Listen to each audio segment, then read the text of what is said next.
I bet all Sonic fans have been listening to that tune over and over again. I mean, hell, I have. It's freaking awesome. Sonic Forces, a game that I've been wanting to talk about for a while, but I've just been too busy. And for a while I was wondering maybe I should just wait till E3, considering the fact that hundreds, maybe even thousands of YouTubers have already talked about Sonic Forces very, very deeply, to be honest. But I decided I will still want to give my opinion on some of the things. So first I want to talk about the gameplay in this video, and then in the next video I want to talk about plot theories and things that I personally believe would happen in the game or that I would want in the game. So without further ado, let's begin. So this is the first time I've talked about Sonic on this channel, so I'm just gonna say right now, I love Sonic. He is one of my favorite video game characters. Hell, I love him way more than Mario. I mean, yeah, I know Sonic has been going through rough times, but at least he experiments and have different stories or different gameplays for him. And he just goes for many different things, while Mario have like, what, 90% of the games having the princess captured by Bowser and trying to save her over and over again. Ugh.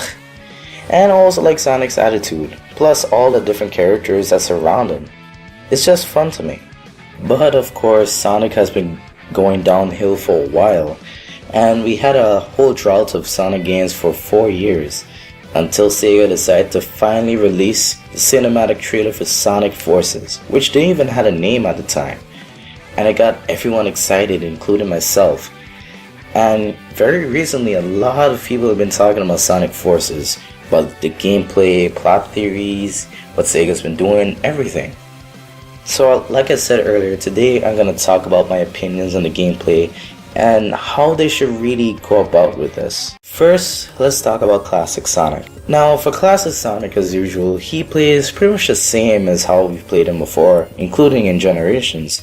But of course, from the latest gameplay video we saw from Sega, he also has the new ability called the Drop Dash, which was actually first seen in Sonic Mania. So a pretty cool addition to the moves. And not only that, there's also new sound effects in the whole gameplay. You know, with the robots actually having an explosive sound rather than a boom, or I can't even make the sound right. But you get what I'm saying. So it pretty much operates the same way as we usually see, and the background looks really damn good. To be honest, there isn't that much to talk about with Classic Sonic, and he's pretty much operating the same way as we've played with him before. However, Sega has said that there's going to be some sort of surprise with Classic Sonic. Now, no one knows what this surprise is going to be. We don't even know whether this surprise is going to be plot-wise or gameplay-wise. But let's talk about gameplay-wise. If this was some big surprise, to be honest, I'm not quite sure what it would be. Some people was thinking maybe the big surprise was supposed to be the whole drop dash, which I doubt because that's very anticlimactic.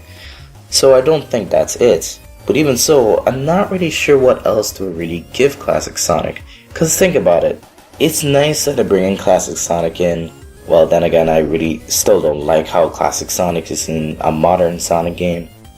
Again, but like I'm saying, it's good that Sega's going with the simple gameplay as usual for Classic Sonic. And also, it's good that they're trying to add a few new things for Classic Sonic. But at the same time, they got to find a way to keep him different from modern Sonic. Because think about it, if you keep giving him different abilities, you're gonna make him become more modern, more like modern Sonic, and you don't want to have the two same Sonics in one game. And at the same time, you can't have their abilities being that different from each other because they're literally the same person. For a while I was thinking maybe Sega could make Classic Sonic a little more 3D. Make his gameplay a little similar to the Sonic Adventure series.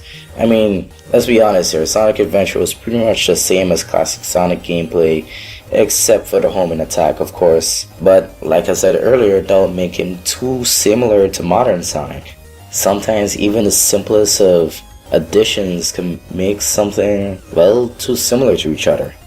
So who knows, maybe this whole surprise Sega was talking about could be more plot-wise, which I will get to in my next video. But other than that, there's not much really to say for classic Sonic other than the gameplay is pretty similar.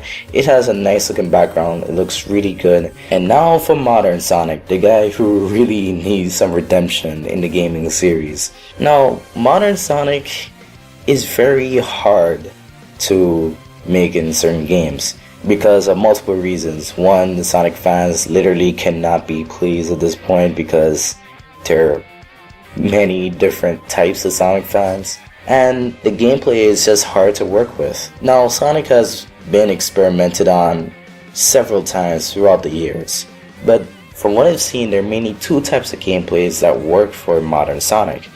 There's the Adventure series, and of course the boosting formula. Now, of course, we all know the Adventure series, and I talked about it earlier. It's pretty much similar to classic Sonic, except of course he's a little taller, he has his homing attack. And I've always liked how the games in the Adventure series are open world. And then there's the boosting formula where Sonic is able to charge and just run super quickly with blazing speed. And the boosting formula is really cool, it has its ups and downs. So let's talk about it right now. First, some of us really like the boosting formula, including myself. It's very exhilarating and fun. It makes Sonic, well, fast. And that's the whole point. Now, of course, the controls for the boosting formula weren't perfect when it was first shown. However, the best version of the boosting formula was shown in Sonic Generations, and from each game it was becoming more and more refined. But it's very complicated to work with for multiple reasons. Now, for one, it's good that Sega is working with a gameplay that most people like. You just go with it, and that's what Sega is doing. But again, it has some complications because one, Sonic is boosting, he's going extremely damn fast. So in order to compensate for the whole background, the whole gameplay, the stages for modern Sonic just needs to be extremely long, or else the gameplay will be very short. I mean, hell, I have Sonic Generations and I really love the game. However, the gameplay is very short because of lack of content sometimes. And of course, with modern Sonic, I'm able to boost through pretty much the entire stage very quickly. So if the Sega team had to make their stages longer, it's going to take a longer period of time. Though to be fair, Sonic Forces was in development for 4 years, ever since 2013. But still, even if they were to make the stages long for this game, what about future games? It makes it very difficult to work with. In fact, in Sonic Unleashed, his boosting was extremely fast, fastest as it's ever been. Imagine if they were to put that in Sonic Generations. Being really fast is fun, but it's too fast. You have to make the stages extremely long for that. There's also the fact that Sonic becomes very difficult to control the faster he gets. When you're not boosting and he's running extremely fast, he's very stiff and it's very hard to control him. Of course, Sega did put the mechanic of drifting, which is cool, but when you drift it makes you slower and you just sometimes come to a complete stop. And then when you're boosting, again, it's cool, but sometimes it's very difficult to work with. From what I've seen from the Sonic Forces gameplay for modern Sonic, his speed is kind of comparable to Sonic Generations. It's not very fast like Sonic Unleashed, so it's a good speed to work with. We haven't really seen Sonic drift or really turn that much, so we can't really tell by that. But there's also the other mechanic we need to talk about. In Sonic Forces, the Wisp come back, and I know a lot of people really didn't like that, and personally, I didn't like that either. I mean, hell, the Wisps are pretty much like the prisoners of Sonic's world at this point. And to be honest, this mechanic is both a good thing and a bad thing. Let me explain. In Sonic Generations, of course, had the boosting formula, and it was really fun. However, like I said earlier, when you boost a lot, you're able to get through the stages very quickly. And in Sonic Generations, you have this little bar at the bottom left of your screen, and that's your boosting bar. And in order to fill it, you need to collect rings. Alright, that's cool, but the main problem is that rings are, well, everywhere. So it's easy to fill back that bar. You can fill it back very quickly. So you're pretty much boosting all the time. There's only been a few times where my bar was empty and I couldn't boost. So that's going to be a big problem. And now in Sonic Forces, they decided to use the Wisp in order for Sonic to boost. And now that I really sat down and think about it, it's actually a good thing. It allows the players to play stages a little longer and to just enjoy the stage more. At first, I didn't like this mechanic because it gives the players limitations. When you're boosting, you feel free, you feel all the adrenaline pumping and just going extremely fast, and again, that's what Sonic is about. However, it makes it very difficult to make more and more stages for modern Sonic. So in the end, from a gameplay standpoint, that's actually a good mechanic. I wonder how they're really gonna go with this, and who knows, maybe they might change it up a little bit for different stages or throughout the game, but we'll see. Overall, I liked the gameplay that I saw for modern Sonic. I mean, it's great that Sega made such a great, beautiful looking gameplay, and the gameplay itself goes with something that we all know, and well, I can't even say like 80% of us, at least some of us, enjoy. Sega's going with a gameplay that mostly worked for Sonic in general, and to finally establish the main gameplay for modern Sonic. Honestly, I hated when some of the Sonic fans were really hating on this whole 40-second gameplay. You hear what I just said too? 40 seconds. You don't know the entire stage gameplay. You don't know what Sega has in store for you. So we really can't say if this game is going to be bad or not. We could theorize like what we're doing and talk about our opinions on what we've seen, but we can't really say for sure. I just hope they really finalize the main gameplay and establish it for modern Sonic fans. And for what I'm seeing, it's looking good and it's looking really beautiful. Now the last thing we need to talk about is, of course, the new mysterious character. And that new character, it's you. Yep. We've been theorizing who this character might be for several months now, but recently, and I mean like just yesterday, Sega decided to release a video revealing that it's actually character customization. Now, this was an idea that people have thought about before, but it was a type of idea where I was like, I mean, it's possible, but I don't really see it happening. But it's true. We get to customize our own character in this game, and that's the third character. And I was really shocked by this. Now, this is a really good idea, and I see just a few disadvantages, so let's talk about it. First, this is a really cool idea because in the Sonic community, there has been multiple different people making their own fan-made Sonic characters for years now. And to have this in an official game is just amazing. It lets the player decide what they want to be and give them freedom to do practically whatever the hell they want. This actually reminded me of Sonic Generations with all the mods. A lot of people decided to make different mods for the Sonic Generation game by playing as different characters and having more different game modes and such. So this is really cool. And the best part is, the character customization seems to be very well diverse. There are many different options to choose from according to the trailer. And I really liked the gameplay they had for this, because it kind of felt like an adventure type of style where you see the character just swinging around and just using the different weapons and such, which I hope they have a really good variety of different weapons to choose from. I know some people are gonna hate that it's 2D, which I kinda hate as well. It seems that this character switches from 3D to 2D, similar to modern Sonic. I think the best part of this whole character customization thing is that you're the one who's helping Sonic. You, as the fan, are helping your favorite hero of all time, Sonic. In fact, it'll be cool to see your own character in the cutscenes for this game.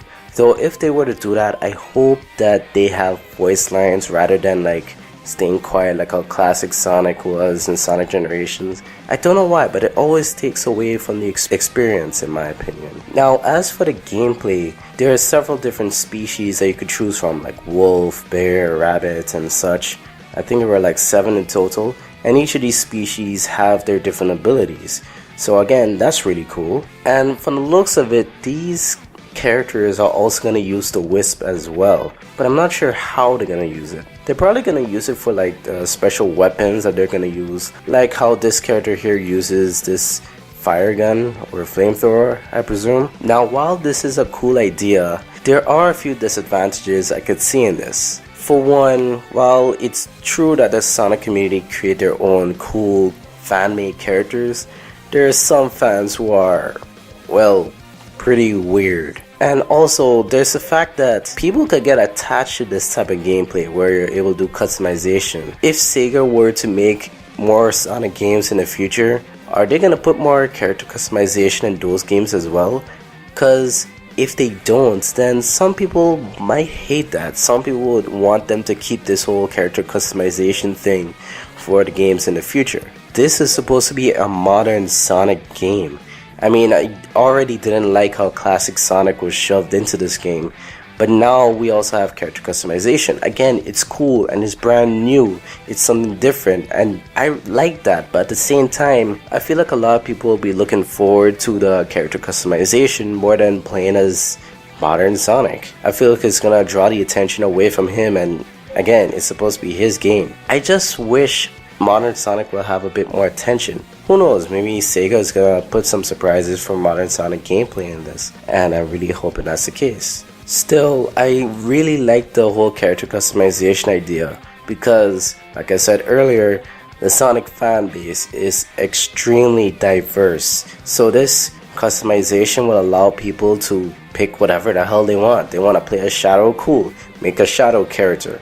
You want to play as Silver? Cool, make a Silver character. Want to play as Blaze? Cool. As for gameplay, well, again, I can't really see too much about the gameplay, because who knows? These different species for the different characters are supposed to be a little different and have their own abilities.